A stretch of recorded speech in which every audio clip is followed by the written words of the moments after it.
Yeah, fuck Boichi, what the fuck?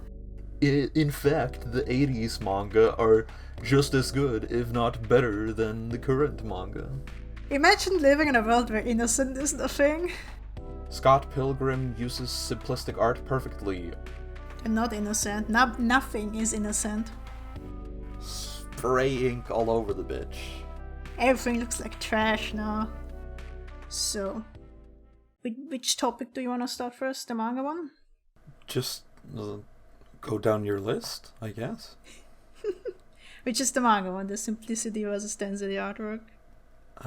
Yeah, I mean, that's not the first thing you told me before, but yeah, okay. I mean, I changed the order. Okay. Okay, first topic for the day is simplicity versus density. I can't speak. I will do that again. I will do that again. Actually, you do it. You said. First topic for today will be simplicity versus density in manga artworks. Thank you. Density also detailed, realistic, complex, whatever you want to call it. In general, it would be called good art, but some people seem to think otherwise. Now, why is that, F? Because, yeah, why is that, Cred? Well, I think, well, let's go back to why I wanted to talk about this to begin with. It's because seemingly every time manga has great spreads and great artwork and it gets really posted and people hype it up and be like, blah blah has best artwork this week, shit. People get it all in the feelings and then have to anti-hype the details in the art for reasons unbeknownst to me. Because, like, I can look at Berserk spreads on my timeline and hope not to get spoiled. But, you know, and be like, oh, this looks amazing. I wish I could look at this all day. And still read Hoseki and think the artwork is great. So I'm, like, a little confused why other people seemingly cannot do that. Yeah, and it's also a thing because, like some people love to use this argument that, like, simplistic art is just as good, like, as if they're completely equal, and therefore, for example, like, Full Metal Alchemist art is equal to, like, Berserk, because it does what it intends to do. Like, it succeeds at being a more simplistic looking manga, and, generally having solid art. But, like, I don't really think that's true, and, like, there's no need to, like, there's nothing bad about it. Like, it's not wrong for it to go for that kind of art or to, just be the way it is. But it doesn't mean that it, like, has to be equal to, like, the best thing just because of it. Yeah, and, like, the reason why people like Berserk is for the story, and the artwork is just kind of a bonus. Yeah. Like, I mean, like I like Berserk. I like Berserk too, even though I'm not up to date at all, or any close to up to date. But, like, Berserk is top 1 on the ranking in manga because it has both great story and great artwork, and that's kind of what you want out of manga. And it's fine to have, like, favorites that aren't intense in quotation in the artwork. Like, I know you wouldn't agree, but I have Mob very high in my favorites, and you could describe the artwork as amateurish because right. It is. But like, but it's not like it's true. It's true that, like, Mob has a distinct character, like a personality to it because of the art, and that, like, that's kind of important to it being the manga that it is. But it doesn't mean that has to equate to it being, 10 out of 10 art. It's just like, same with, like, Dragon Ball. Like, Dragon Ball probably shouldn't look like Berserk or Vagabond, but it doesn't mean that just because it looks how it should, quote unquote, that it's necessarily, like, exactly the same. That, like, there's nothing to be said about technical ability or composition and just, like, penman ability. It's not like one cannot draw because the spreads are pretty sick, especially with the deep eye and the expressions. So it's not like he is a complete hack artist. It's just he hasn't started drawing until a few years ago. And because mangaka like have to really but mangaka is skilled artists obviously, but mangaka have a schedule really tight, and usually art takes a long while. So the challenge with being really good at your artwork as a mangaka is just to compromise your time to the best of your abilities. Right. So because when you draw for a long time, yeah, good, you're the dictionary for me. But yeah, like Hori's art always was good from any published manga of his I've seen, but he gets better still. Like he does scotch hatching and all this other shit.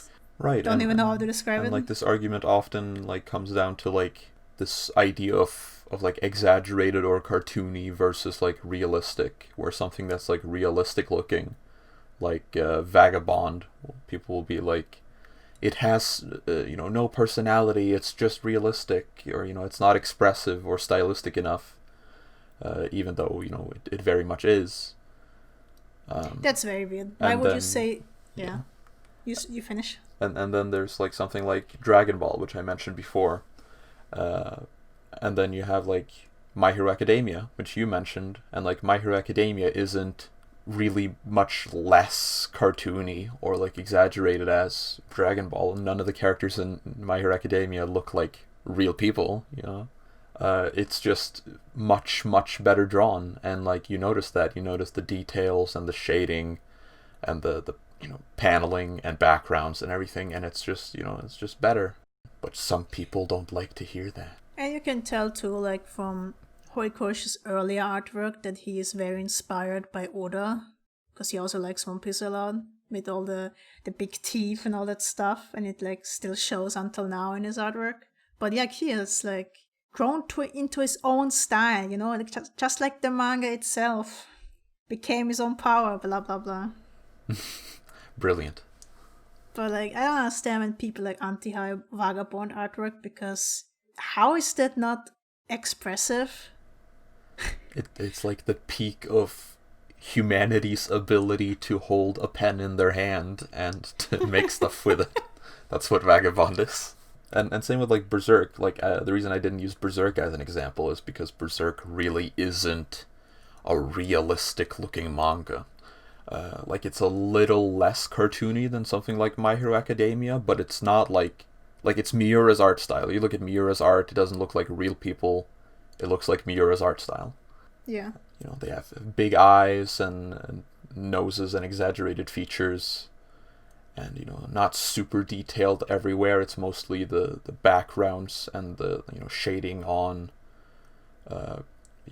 depiction of motion when Guts swings his sword, stuff like that. That's like what's really detailed about Berserk, and that's how I feel like about a lot of these more simplistic, the ones that are called simplistic, is that like people act as if everything about them is completely intentional. But like if one, when he made Mob Psycho 100, could draw as well as Kentaro Miura, Mob Psycho wouldn't look as good as it did. It's just because he couldn't do that he made an art style that works within his range of skills. Yeah. And because of that, like a lot of people, I say a lot of people now, I'm just shit talking everyone on Twitter right now. So be prepared. Yeah. They'll use like it's simplistic as if to say it does simplicity perfectly. It's just like, oh, Vagabond does a realistic style perfectly, Dragon Ball does a simplistic style perfectly, but like it really doesn't. It really doesn't. Because, even with simplicity, whether it's simplicity in the shading or in the composition or line work or whatever, you can like fill the page up with more, like you can have good contrast, an interesting composition or layout, or just a weird texture, none of that like really requires making your manga look like Berserk, but just, like a lot of Western comics do this, that have like the hard two-tone shading that's like, the shadows are completely black, and, you know, or like really angular, geometric ways of drawing characters. Like some characters will have like a triangular head, and some will have like a square one, you know. There are many things you can do in order to make something that's, you know, objectively simple look interesting, and a manga like Dragon Ball just doesn't really look that interesting. And like, even if you look at like Toriyama's art that he does outside of manga, like the ones in color, they usually have a lot of detail because he like loves to draw like cars and other machinery and stuff, you know. So like, clearly it's not just like he's writing away the idea of details, it's just a matter of what you are able to do. And sometimes not everyone can make triple S tier manga art. Sometimes you'll have to do with a B or an A. So like most manga operates in the in-between. Like they're not ridiculously realistically drawn, but they're also not simplistic. Like, I guess Koi no Katachi counts. Koi no Katachi just looks like a manga. Yeah, I mean, manga art is like a defined style by itself. So you look at something like this, looks like anime, or manga in this case. Like, Hoseki is probably the best simplistic style one. At least the one I can think of. Yeah, I mean, at its best for sure. And I think if Ichikawa like always did draw at her best, it would be like a 10 out of 10 manga artistically, because like the use of contrast and compositions, like the panels that are good are like really distinctive and really have quite an effect. But then like a lot of it is just like in the more passive moments where not really that much is happening, and the characters are just like standing in place, and it's like shot reverse shot, or I guess panel reverse panel, don't look that well drawn, you know, not just detailed but well drawn. They won't like this one. They won't like this one. Yeah. I mean, Ichikawa is like the best out of panel, coming into panel, I don't know what it's called, kind of stuff I've seen. Where like something enters the panel, overlays with the panel outlines, and like interacts with inside the panel kind of stuff. I have no clue what this technique is called. I just described the whole process. But like, also kind of cool, he has like the best pages when it comes to that. And I also think that like you have these like in any field, you know, not just like in manga art, but like any category, there's always like the few that stand head shoulders above the rest. And in manga art, that is, you know, Berserk, Vagabond, and Innocent. At least for me, those are like my unequivocal top three. And there are like a couple more that like kind of, you know, get close, like One Punch Man, for example. Boichi at his best, you know, I'm not gonna say he is in general up there. Yeah, fuck Boichi. And fuck. like, you know, it's I think it's totally fine to like a simplistic manga without having to like force this idea that it has to be on equal level with those 3 or 4, you know, like everywhere you look, there's something that is the best at something, and then like 99.9% of the rest are not. And like Dragon Ball, Full Metal Alchemist, Rurouni Kenshin, you know, these they're not there. They're not Berserk, they're not Vagabond, they're not even My Hero Academia. My Hero Academia is nothing is innocent. After you read Innocent, manga is ruined. It is. It's objectively true that manga is in the mud after we had read Innocent. Everything looks like trash now. Every documented experiment has confirmed this fact. Yeah. I was gonna say something. Yeah. Something you said, start something, but then I completely forgot. Yeah, no. When people say like, oh, I don't like this manga with its realistic artwork because it doesn't really evoke any emotions in me or something, I feel like they blame the artwork for the disengagement, which is weird. It's like, oh, you read a manga and the artwork is shit, so you're gonna be like, the artwork is shit! And then you're gonna drop it, right? But if you read a good manga, that's just good to you, but is really good art, and is acclaimed and popular, you feel the need to justify your disengagement. So you're just like, I don't know, maybe this super cool realistic artwork isn't just for me. And I'm like, what does that mean? Why would you say that? Why would anyone think that? Vagabond does have a lot of like stylistic elements where it like, kind of breaks a little away from just like a realistic look. But also like when a character is like experiencing and expressing an emotion, and that is drawn in like the most intricately real way possible, like how does that not evoke anything?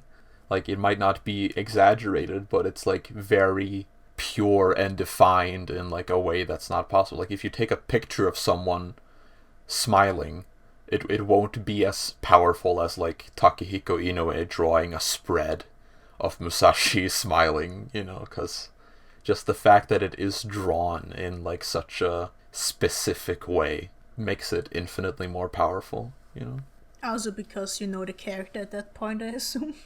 Yes, manga with realistic art also have characters and stories. Also have plot. Yeah. Even though Musashi Miyamoto looks like a mostly real person, he also experiences emotions, believe it or not. And you feel those emotions through the visuals.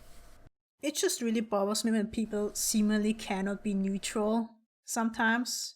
Because, like, yeah, I dislike a lot of shit. I also like a lot of shit. And a lot of shit I just don't give a fuck about. Or still feel like negative or positive emotions towards it. But I can, like, look at Berserk and be like, this looks amazing, this is a 10 out of 10. Then I can read Berserk and be like, this is amazing, this is a 10 out of 10. And I can both be in my top 5. I don't have to think about, even if it doesn't look like it would, it is. From cover, at least. I can still put it in my top 5. And anybody who's read both would understand why it would be in my top 5. I just think it's, like, very disrespectful to, like, look at these artists who, like, are at the top of their craft. Like, objectively, these are some of the best artists living in the world, and possibly ever, in terms of illustrators. And like you can't just like pick any mangaka just because they made like a series you like, and just put them on equal footing in as illustrators, because they're not. And like I personally am not that big a fan of like Hiromu Arakawa's art. Who is that? That's Full Metal Alchemist. Oh, okay. And Me too, by the way. Yeah, I mean, in my top faves, there's Hoseki and Attack on Titan are basically the weakest in the art department, though they're still great looking manga. But yeah, it just feels insulting, offensive to me when someone like suggests that art or artists that clearly like aren't on the same level technically are just as good or preferable to someone like Takehiko Inoue because they just chose to do simple. Like if you just choose to draw simplistically, then you inherently get like this advantage because you don't have to draw as well or with as high a ceiling for like where you will peak, because you chose to draw simplistically, and therefore you're automatically put on equal footing. And you'll see people say this about anything that isn't like one of those 3 or 4 manga that I mentioned, where they say like, Scott Pilgrim uses simplistic art perfectly, or Dragon Ball uses simplistic art perfectly, which I also talked about, and like it's just very easy to do, very easy to say. This conversation makes me think you had like a fight with a Dragon Ball fan, and it never escaped your mind. I've known a couple Dragon Ball fans to exist. I've never seen a Dragon Ball fan in my life, not gonna lie. Dragon Ball fans of the manga typically like to say that Akira Toriyama has such an unparalleled mastery of the medium, that like, his panels flow together so brilliantly, and like his style is so perfect, and there's no way it could possibly improve. And it's like, very clearly to me it could. Like it could improve in so many ways without losing what makes the style good, what makes it appealing. You don't even have to draw the characters any different if you just make like the rest of the image stronger. But that's basically the thing. Like, people who really love to defend more simplistic looking manga love to act as if there is nothing that could be improved about it. But like, every manga improves over time. I mean, even if you look at Berserk, in the beginning, it doesn't look nearly as good as it does 100 chapters later, and then it looks infinitely better another 100 chapters later. When did Berserk start publishing? 1989. So late 80s. Yeah. If I was in the late 80s and I had my current manga art standards and I would pick up the first volume of Berserk, I would open it, close it, and leave the store. Well, if you were in the 80s, you probably wouldn't. From the first volume. Yeah, that's what I mean with my current standards. Yeah, definitely. But if I was just someone of the 80s, then it's probably already better than most shit I saw at that point. Yeah. Which is a sad thing. Imagine living in a world where innocent is the thing. I don't want that to be me. Imagine. Yeah. Wouldn't be me.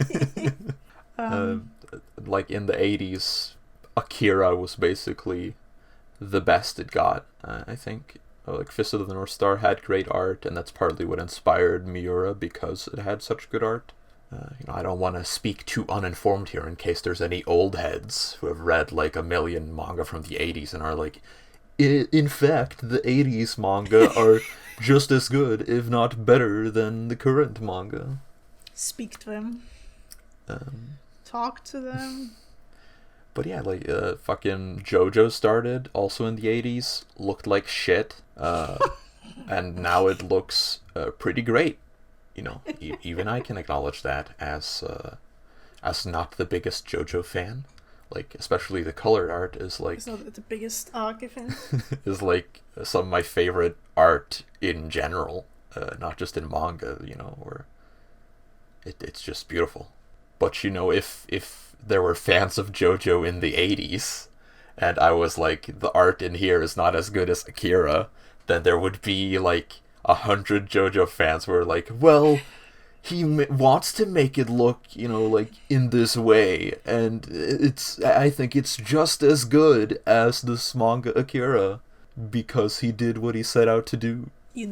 That probably happened to someone. It definitely happened, and then JoJo completely changed its style around, like, part 4 to 5, and then they're like, oh, the art got so much better, but they're still gonna act like... like there wasn't anything wrong before, Feigning ignorance is the way to live. Yeah.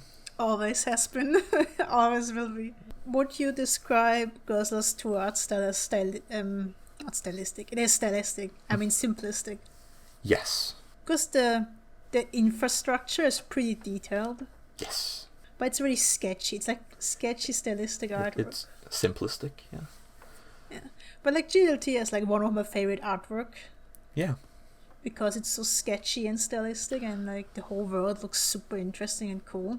And the paneling and everything is so good. And I think that's a good example of what I was saying, like how even though Girls Last Tour is, clearly very simplistic, you can look at it and be like, oh, these are very moe blob girls. Like the way it draws the backgrounds and like the use of shading, even though it's on the sketchier side and it's not that like super clean like Sakamoto's shading, like it has depth to it. Like it has that transition from like, light shading to heavy shading that like accentuates the characters and what they want you to focus on, and it just keeps it like visually interesting. But like a lot of manga, I'm gonna go back to Full Metal Alchemist here. Sorry, Zach, if you're watching. This is just a podcast of shit on Zach. Fuck you, Zach. Sorry. But like Hiromu Arakawa in Full Metal Alchemist, or also Jun Mochizuki in Pandora Hearts. Sorry, Zach, again. There's like a lot of white, empty space. Like some panels will often be left just. Either the characters themselves are just left white, their hair is white, their skin is white, and then the background is also white, And usually, to me, the things that you are actually putting in as the artist are more interesting to me than what you're not. So like Berserk is very heavy on like dark colors. You know, it's black and white, so I'm not gonna say like you know, everything is gray, obviously, but like it'll have a lot of hard blacks and then darker grays and then lighter grays, you know. And like when you look at it, you know that all of those different things were like meticulously put in by the artist, while like when something is left white, generally it's just like, you know, you leave it as is. You're like, oh, this is fine, let me move on now. Unless you're like Hoseki, which uses this is fine. negative space, for example. Yeah, exactly. But like Hoseki has often images, pages with a lot of black in them, and then it's almost, you know, like it's drawn white on black, it looks like, but you know, it's just negative space. And so like it can make these images really stand out by like reversing it. But the point is for you to like acknowledge and see that the artist put a lot into this specific image to make it stand out, you know, to make it have an impact. And you know, most manga look very acceptable. Like they look professional. You can tell that the artists are very talented, you know, like in the upper range of humans who can draw in the world. Top 10% of people that are really exactly. good at something. But I said 10%, but it's probably less. but you know, there's still like a very big range there between like your average weekly shonen or shoujo manga and then like Sakamoto Shinichi's Innocent. And that's fine, because as long as a manga looks good, it can go quite a long way just by its story, because the art is fundamentally there to support the story. FMA reminded me of something. Yes. When Dark was reading it, he posted some pages, and I realized there was like basically no background. There often is not. You know what also doesn't have background? Bleach. Bleach. Which people really get upset about when you mention But them. Bleach fans argue that it is 100% intentional, and it has nothing to like that it has nothing to do with Kubo's ability to draw backgrounds. They're just like, oh, he just chooses not to do it. That's why there are so few. But yeah, I agree with the criticism of Bleach's backgrounds, even though I think Bleach's art is quite good. You cannot call it criticism of the backgrounds, because there aren't any. So. Criticism of the lack of backgrounds. The lack of backgrounds. Yeah. But FMA had like no backgrounds, which was kind of surprising to me, because before I saw single pages, I only saw like spreads, and obviously these had backgrounds. Yeah. So I was confused. Like, this is no background. It's just when FMA wants to. That kind of irritates me. It you know, does look pretty great. You know, when someone, if you're like, FMA art isn't good, and then the FMA fans will come in and, you know, post pictures to prove you wrong, and all of those pictures have more detailed shading, they have backgrounds, they have cool compositions, all of the things that like they would otherwise argue isn't necessary for the art to be good is what they use to prove that the art is good. Speaking of art, are there manga with really good artwork you dislike? Like strongly? Strongly dislike. Have you only read? Or just dislike? Or like indifferent? Well, I kinda don't like below 6 out of 10. Sunken Rock. Yeah. It's like a low 6 out of 10. Yeah, that's not good. And Sunken Rock is like often, like when there were spreads and, you know, fight scenes and everything, I was like, this is some of the best art I've ever seen. Too bad I can't give it more than like a 6. Yeah, because it's really fetishistic in a bad way. It's very gross and very... It's very gross. Embarrassing. Yeah, it's kind of uncomfortable. I don't remember, do you remember if Aku no Hana had great art? It did not really. Like, at its best, the art looked great, but overall the art isn't. But that's because it's one of that artist's earlier works.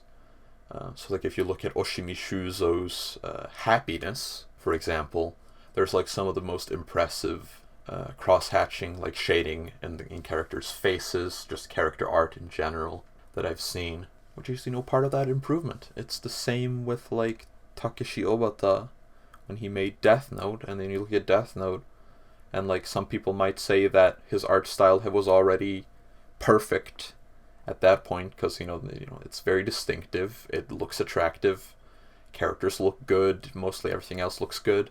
And then like Bakuman is even better, more expressive, does more.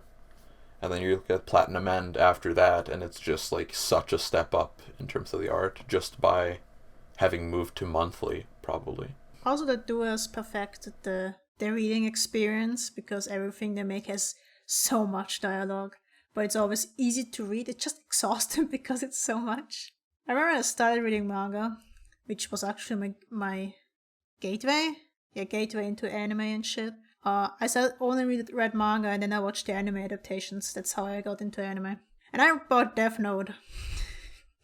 And usually I read like a manga volume in 15 to half an hour. One Death Note volume had me at around like 2 hours, because there was so much text. And every time I finished a speech bubble, I was like, shit, what the fuck did I just read? So I had to reread it. So yeah, that's why it took me so long. So it's like the only manga that I've really read for a long time.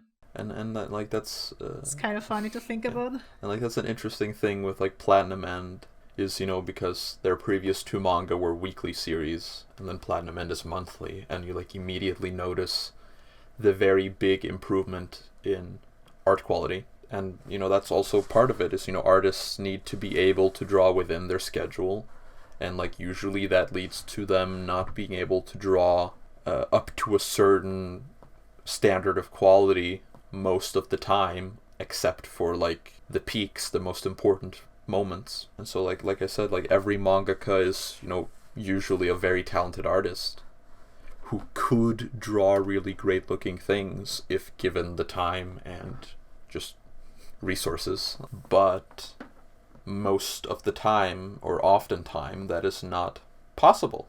And so there are like artists like Sakamoto Shinichi who drew Innocent weekly, but because he is such a skilled artist, he can draw it very fast, very efficiently, and get this high standard of quality even on a tight schedule. Yeah, because Shinichi does he's a digital artist, so he has like a lot of no, was he an Innocent? Innocent is completely digital. I think The Climber was like a mix.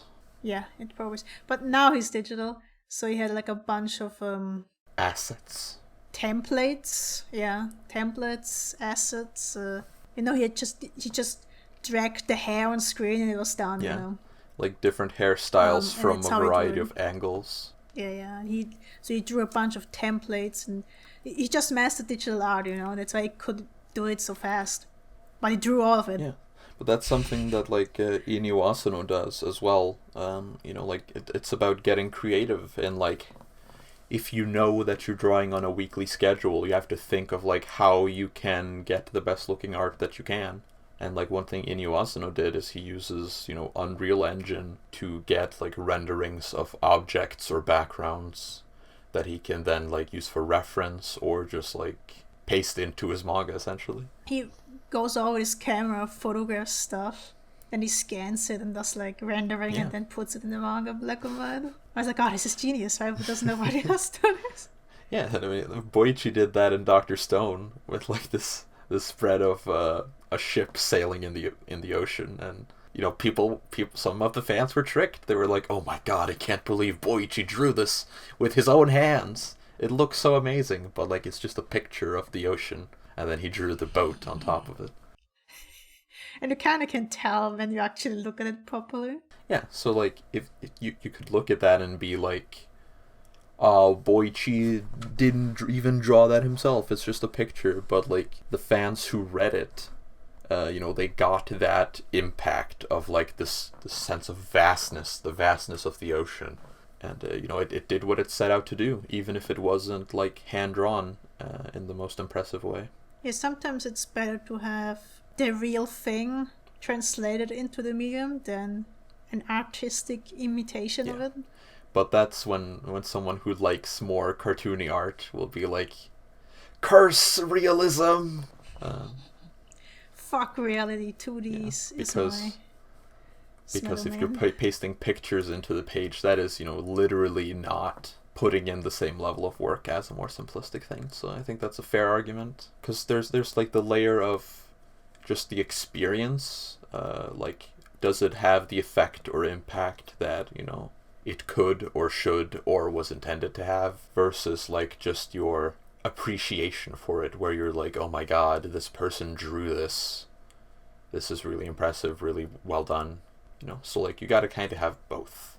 But as a general goal, everyone should just try to make their manga look as best as possible. Hana does this too, like he runs around with his camera and then he uses the footage for his shit. Yeah. Which is cute. When you see him run around in the ocean and with the camera, and then he uses it. I think I've seen like an interview where he does it. I'm like, wait, isn't that the footage from that scene? Like, that makes sense. Only goat That's moves. Cool. And like Togashi's art is also an interesting case to study, because when he wants or has the opportunity to, he can draw some of the best looking panels and pages in shonen or in manga in general, like really detailed, beautiful, like, oh my god, he drew this. But then like on a general standard, if you look at like a random panel of Gon or Killua, it looks, very basic. Especially when you compare how he draws Killua in comparison to Gon. Yeah. With Killua with all the care in the world, and Gon is just a bunch of shit. Yeah, Killua is a little more detail put into him, usually. Yeah. Or like Kurapika when he looks like a bird. Yeah, that's in the beginning. It was cute though. But also, Hunter x Hunter is a great example of like a more simplistic looking manga. But it's a simplistic manga that has a lot of other types of issues. Like Full Metal Alchemist doesn't really have big issues. It's just a matter of like what level it's at. While like Hunter x Hunter has higher peaks, like it could look better at its best, but like there's a bunch of reasons why it usually doesn't. But when you like look at the art in Hunter x Hunter, or like a background drawn by Togashi, and the shading and depth and stuff, like it just feels a lot more full and lively than something that just like has clean looking art but leaves it white, So maybe it's just fuck white. Fuck white panels. Yeah, fuck white. Make your entire manga black. Like Berserk. Print as much as possible in every Exactly. occasion. Don't leave any part of that paper white. Spray ink all over the bitch. Reminds me of the all black Death Note edition where the outside is black. Oh, I love that one. Set the pages too. I'm just like, that's such a waste of ink, Well, it doesn't look as so good bad. as the original colored covers, for sure. Yeah. Speaking of schedules, when Hori is done in My Hero Academia, I want him to draw like a fantasy manga on like a monthly schedule just to see what he could do. Yeah. I feel the same way about It's gonna be like Ishida mirror Sui. level shit. Yeah, I feel the same way with both Horikoshi and Ishida, where like they're both clearly two of the most efficient and skilled artists in manga, because like they both drew weekly, and their weekly manga are some of the best looking in the medium. So I definitely want to see them monthly, just like what happened with Platinum End. And everyone should read Platinum End, by the way, because it's very underrated and really great. Platinum End is like one of these manga that we like. I say we, because I haven't read Platinum End, but I will mention the other manga that we like, that people on Twitter really dislike. Like every time you see them see a manga tier list, they're like D or some shit, like Jagan, Exactly. Achin sometimes, Blue Lock, and the complaints are always the fucking same. It's just they just say it's edgy. Dialogue, the characters, it's edgy, it's cringy, and I'm like, why? You're edgy and cringy and I don't complain. Sounds like you talking about Fujimoto. Shut the fuck up. I'm not having this conversation again. Also, Fire have this Punch every is week another at example. least. Like Fire Punch I has some of the best art I've seen, for sure. Right, I agree, Fire Punch looks Yes. So does Chainsaw Man. good. You're not having this conversation. I am not having this conversation. So, there was some manga I wanted to mention, now I forgot. Oh, remember this one tweet of this guy analyzing One Piece panel flow. I thought he would mean panel flow, but he actually means the sound effects, which were called... help me, dictionary. Well, onomatopoeias are sound effects. Yeah. This thing. Yeah, that... I'm not gonna say that word. But he actually meant that because Oda writes them, and like, yeah, all manga do except Berserk and Innocent, and they have reasons why. And then he further down in his thread mentioned Berserk, and like, Berserk doesn't have this, so it's not understandable what happens on the spread. And then everybody quote tweeted him. Well, I remember who tweeted that. But I don't know if I want to say it. But Berserk does have onomatopoeias as well. I think Innocent is the only one I know that doesn't. But I wish Berserk didn't, because it looks better when it doesn't. Yeah, I thought it was weird, because I thought he was just talking about panel flow, which is true that it's the start of One Piece, it's really good, but then it gets really bad at Wano because there's so many fucking panels. Yeah. I mean, his but no, he argument actually was just basically... means the sound effects. I'm like, what the fuck are you talking about? Yeah, his argument was basically that, like, the use of onomatopoeias, or sound effects, or, like, exclamations, like a character yelling, ow! Or just, like, these little lines conveying, like, a vibration, or basically anything that, like, communicates something is, like, necessary, it almost seemed like he was saying. As if, like, when you look at a very beautifully drawn spread from Berserk, that, like, you can't discern what kind of, like, effect or, like, feeling you're supposed to get out of it, because it doesn't have, like, these sound cues or, like, text to, like, basically tell you what is going on, or, like, what it sounds like. What I think the literal wording he used was he animates sound. Yeah, like how... And I'm like, you can animate how One Piece's manga sound. looks very animated, is what he said. You know, very lively. Yeah, like, you can animate sound, but I don't think it's because of the sound effects. Fuck onomatopoeias. Like, or at least that's what I would say a while ago. But I've started to like them in a lot of manga I've read recently. Just not in Berserk. I don't like them in Berserk. But I like them in Attack on Titan, or My Hero Academia, or One Punch Man. Stuff like that. I'm gonna admit, I've been reading manga since like 13 or more years, and I've never read them.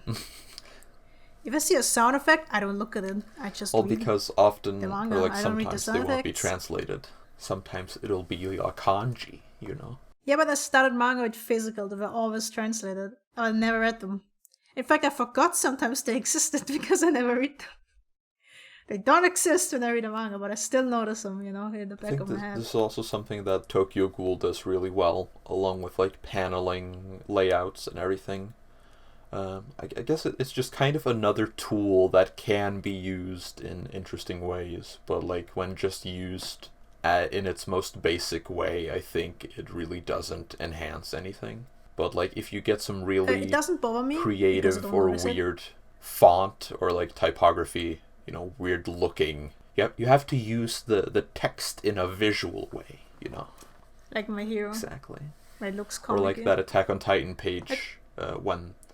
Let me speak, human. Alright, speak. It doesn't bother me when I see it, but because I don't notice it oftentimes, but I will realize it exists. But when I read Innocent, I noticed it wasn't existing, and I realized I preferred that one. Because... So it's like, it's just there. Because Innocent is the best looking manga. Speak.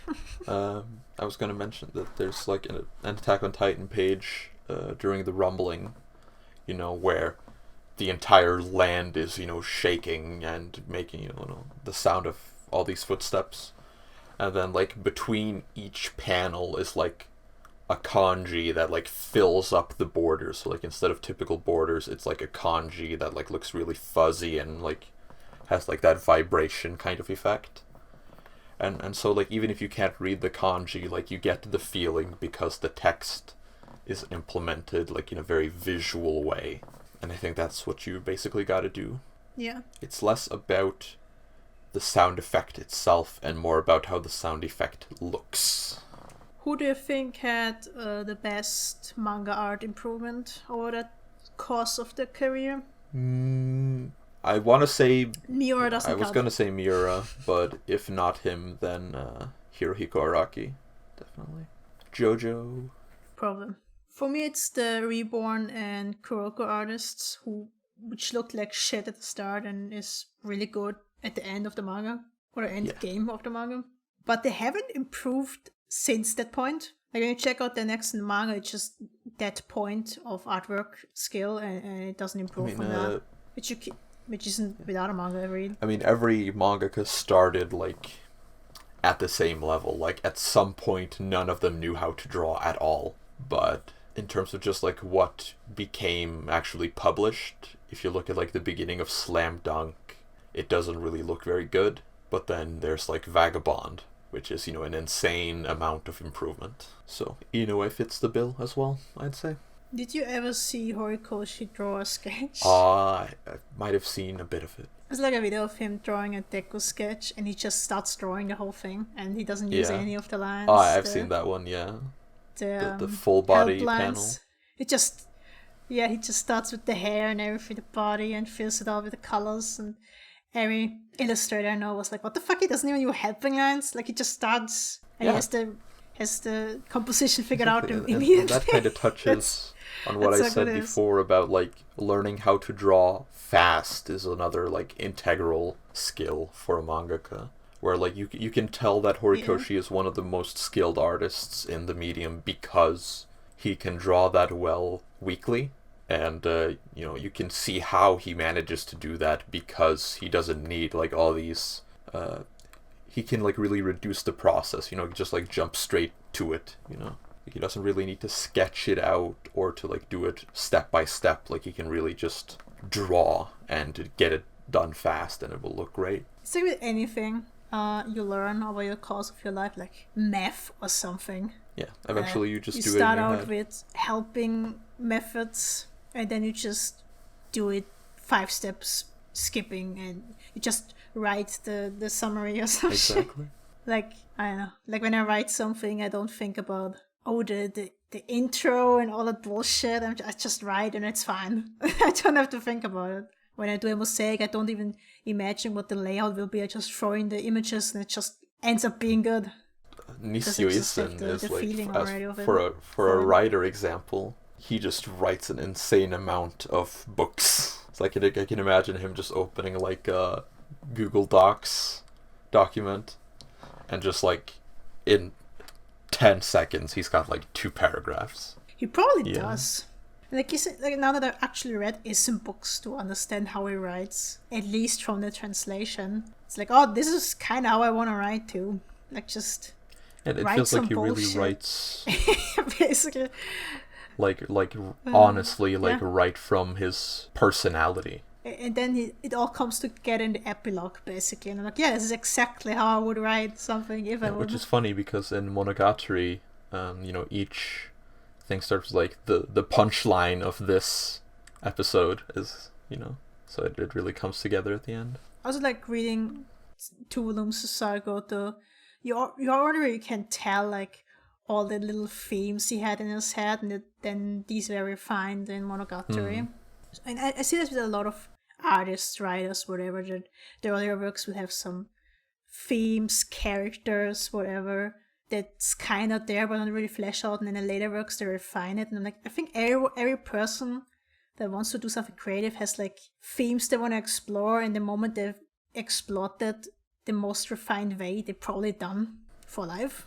It's at least what I think. I think I really appreciate like a more impressionistic approach to art. Like that's kind of what I think Anno does as well when he made Evangelion, is just like putting your feelings and like just the pure flavor of your mind into the text, and I had a conversation with Tyke kind of about this when he watched Mr. Robot season 1, where I was like, season 1s in general, like the first parts of something often kind of has like a stronger sense of just being like really juicy to experience, like you really like get a lot distilled out of each moment, I feel, because it's like such a direct thing. Like, you have a vision, you have an idea, and then, like, that's you putting it onto screen very directly, while, like, then you take a year break and then get back to, like, a season 2, and then, like, it's been such a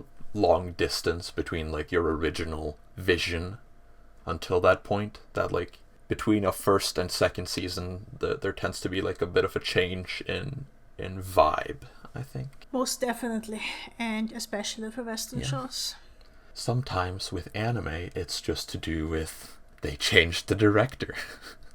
like Attack on Titan, which now can never be my favorite anime of all time because Studio Wit destroyed my dreams. Fuck Wit. Everybody. All my homies hate Wit.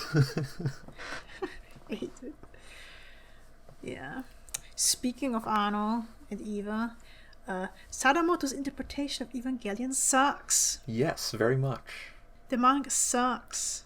Every time I see it on my timeline, I'm like, what the fuck is that? Yeah, that might be, like, part of what I said before, because, like, Ano made Evangelion, like, it's his entire being, all his thoughts and feelings put into the story. And then, like, Sadamoto is a completely different person. He doesn't even understand what Ano had in his heart. Just eat Evangelion. Like, he doesn't even know what Ano had in his heart when he made it, and then he's just like, I'm just gonna write it down, and therefore it feels very out of touch. It's weird to me that you're part of the staff, and then you write, like, the manga. Yeah, he did write the manga adaptation, and then you're just, like, acting like it's too popular. Like, kind of like in that interview I read yesterday. It was in the manga. What he said about Eva sounded like he was really mad at its success, which was very weird because he was part of the staff.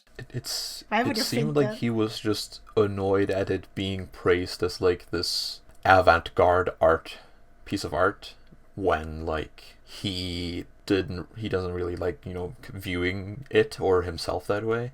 I mean, I wouldn't view Sadamoto as, like, an avant-garde writer either because the Eva manga sucks. He hates Shinji. He just wants him to be punished continuously from everyone. Yeah, and then there's also the thing that, as I've said many times before, but not on this podcast yet, is anime wasn't good until Evangelion came out.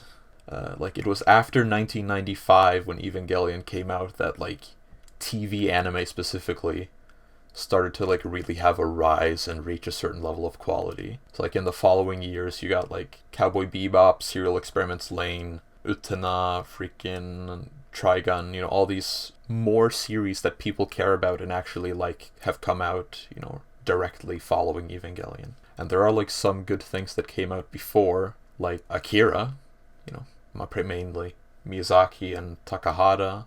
Which is a movie, though. That's why I said, like, TV anime. I was gonna mention directors. Okay, you go. Basically anything that was good before Eva that was a TV show was directed by Desaki or Takahata, aka very acclaimed directors. So these are the only two people that put out good shit before the 90s. Movies were good a little bit before, but, and in the 90s. But TV anime really got good after Evangelion came out. Though there are a couple exceptions in any situation. But anyway, yeah, what I was leading to by saying this is that, like, before Evangelion came out, there was really no precedent for it. Like, there was no reason for the people working on it except for Ano to be, like, really conscious of the fact, like, that what they're making is this really elevated work of art, you know? Because everything up to that point mostly had not really been that. So, you know, Sadamoto might have just not even realized what he was working on because they didn't know what good things were until 1995. Yep. I cannot believe Sadamoto wrote into the manga, just eat it. Just eat Evangelion. It's like fast food. Just eat it. Just eat it. I'm like, what does he mean? Maybe we're just too dumb to understand Sadamoto's artistic mind. It's like he's talking about cup noodles, free-made cup noodles. Just eat them. Like, what do you mean? By calling it cheap? I'm not sure. It's the same problem with inherently it's the same problem, just like with the realistic versus the simplistic, of people can't have both. You can't have something deep and enjoy it. Yeah. It always has to be either you enjoy it or it's deep, and if it's deep you have to suffer through the experience, apparently. Yeah, you can't it's like rooted in this very black and white thinking. And I mean, to go like a full circle on our whole conversation, if you look at like One Punch Man as an example, like certain people will bring it up as an example of like realistic art, in the same vein as they do Berserk or Vagabond, and be like, I actually prefer more simplistic stuff, not stuff like One Punch Man, but like One Punch Man is very cartoony, like very expressive, and it has a bunch of different breaks and branches in the art style. See, you put backgrounds into something and people suddenly will call it realistic. Yeah. Is that you it? You have good shading on your characters, and suddenly your art is no longer expressive, I guess. Which is the exact opposite of what shading is supposed to do. Shading is supposed to express more, not less. I never liked being so black and white about things. So every time someone is like, oh, you hate that, or you dislike that, and I'm like, no, I don't. I just don't love it. Please stop framing me this way. Just because I talk a little bit exaggerated about things doesn't mean I hate them, or want people to dislike them, or have a problem with other people liking them. Really. And I think it's the same not just with art, but like with simplicity versus like complexity in general, which I've tweeted about and talked about on Discord quite a bit. But like there is this very common rule, argument, or like proverb that is said, where it's just like simplistic things are just as good as complex things. It just depends on if they're well done. But then, like, as is the case with like art, where using shading, using more details and more things, like, automatically allows you to express more if you use it right. Like, having more elements is only a benefit as long as you can like keep it controlled and use it to distill something specific, Yeah. Also, like, people look at things very surface level sometimes, like, oh, this manga art is realistic in quotation, but the plot can still be like cartoonish or manga-ish. Very childish, unrefined, silly. Yeah, or like it's simplistic artwork, but it could be a very mature story, like Hoseki as example. Yeah. Hoseki is really simplistic and cartoonish looking, but it's like extremely mature and kind of brutal in its own way. What else? Same with Girls Lost Tour. It's like, oh, this looks cartoonish, but it's also kind of brutal in its own way. I inherently value more input over less. So it's the same with like having a story where there's more going on in the world and the characters and drama, tone, themes. If there's more going on with it, then like it's inherently more interesting to me. And it's the same even with mediums, where like anime is my favorite medium because it has visuals and performances, acting, music, color, and movement, and like each frame being hand drawn is just multiplying that specificness, and everything just gives me more to appreciate, and like I like having more things to appreciate than not. Yeah, me too. I like when a story has subplots that don't necessarily tie in with the overarching plot or themes. Yeah, just... I don't like when a story is just one theme. Just things going on the side. Yeah. Or like when it all connects to one overarching theme. At least have everyone has something going on and it's a little different from everybody else. My primary example of like a complex story would be like A Song of Ice and Fire or Game of Thrones. Where like it has all these different perspective characters with different arcs in different places, different themes, different personalities or related characters, dynamics. And like you learn so much, like you learn about all these different places and cultures and different ideas, norms, events. Like it's a very, very complex work of writing, and that's inherently worth a lot more to me than like what's a very simplistic story? I don't know. Like Do you mean simplistic or simple? Well, simplistic is what I said. You mean the plot? Yeah. Like very straightforward. K-On! K-On! Yeah, something like K-On! That's just cute and comfy, and you just watch it so that you could be like, oh, this is cute, now I smile. Because, like, there are lots of things that could make me smile. Mainly, good fiction makes me smile. So, fuck K-On! Wait, I'm watching Doremi right now, and that's also, like, it's just a kid show. But, like, every episode so far has been, like, really good. Yes. I don't know how to describe, but it's like a simple story because it's a kid show. But it's not like there's nothing to think about. Mm. So that's cool.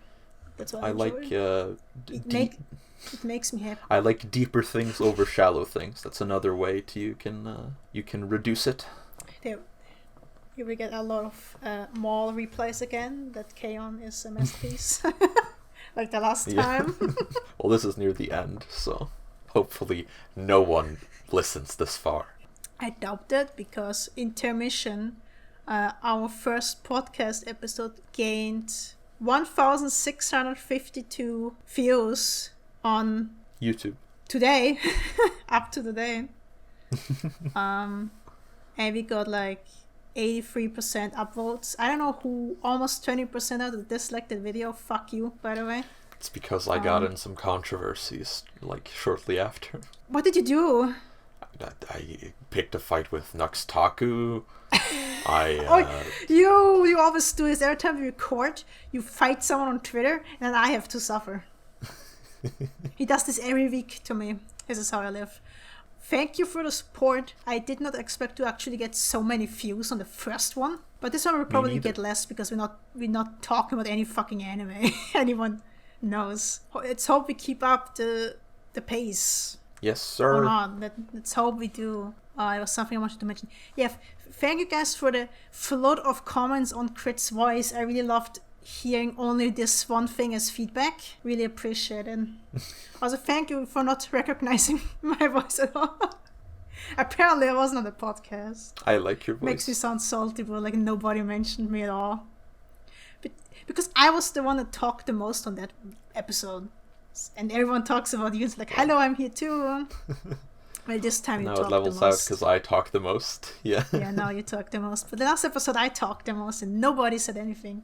The first person that acknowledged me was Tiff on Twitter. I'm like, thank you. I'm on the podcast too, by the way. I posted it, in fact. Yes, thank you, Tiff. You are a great mutual. The only good mutual. We'll put you on your own list. Fuck you guys. No, I'm just kidding. But thanks for that. Okay. I'd say that was a good run, wouldn't you? That was it with the mangoes. It's an hour 13. That was way more than I thought you would talk about. Yes, that is the whole podcast. I just wanted to go just a quick rundown of our top 10 manga and see how many of these are actually like detailed artworks. Okay. I just went 1, 2, 3, 4, 5, 6, 7. Wait, I miscounted shit. Okay, it ends with Koko no Hito, which is kind of realistic looking. Yes. So Innocent Koko no Hito is just realistic. Blue Period is very stylized. Kaguya is very simplistic. I'd say. Hiraka is very well drawn. Girls Lost Tour is very sketchy, so stylistic. Mob is amateurish. Puma is very realistic looking. And we have Forsaken Attack on Titan. So I would say... the overwhelming majority. So half of my top 10 are like stylistic / simplistic / amateurish looking. Maybe 6 if it can't Attack on Titan, I don't know. Depends. Because the start and the end, you know. Well, like, looking at mine, like, over half of them are, like, on the realistic side. But if we just look at them in terms of, like, being very detailed and well drawn with a lot of shading and stuff, then it's a lot more. I don't know if you would count, like, Attack on Titan and that. I would call Attack on Titan more detailed. Yeah. Because I'm, like, judging from the current artwork. Then, I mean, Titans aren't very realistic. 16 of my top 20. 16 out of my top 20, if I include Chainsaw Man, which I will, because why not? if I extend this to my 20, then it's... when I have ReZero, which is a novel, so I'm kind of fucking myself right now. It's fine. Shit. Where am I there? So is it 5, 6, 7, 8? 8 are like simplistic looking. 2 are novels. Then it's like either Eros art and Hanako, which I say is really detailed, but like stylistic in the cartoony way. Yeah, basically, I would say most of my shit. Most manga that people like or that are considered to have good art have more technical features. Yep. And I think that's it. I think we have enough. Yeah, I think we both did great. Let's say goodbye. Goodbye, guys. Goodbye, guys. And give me more likes than last time. Thank you.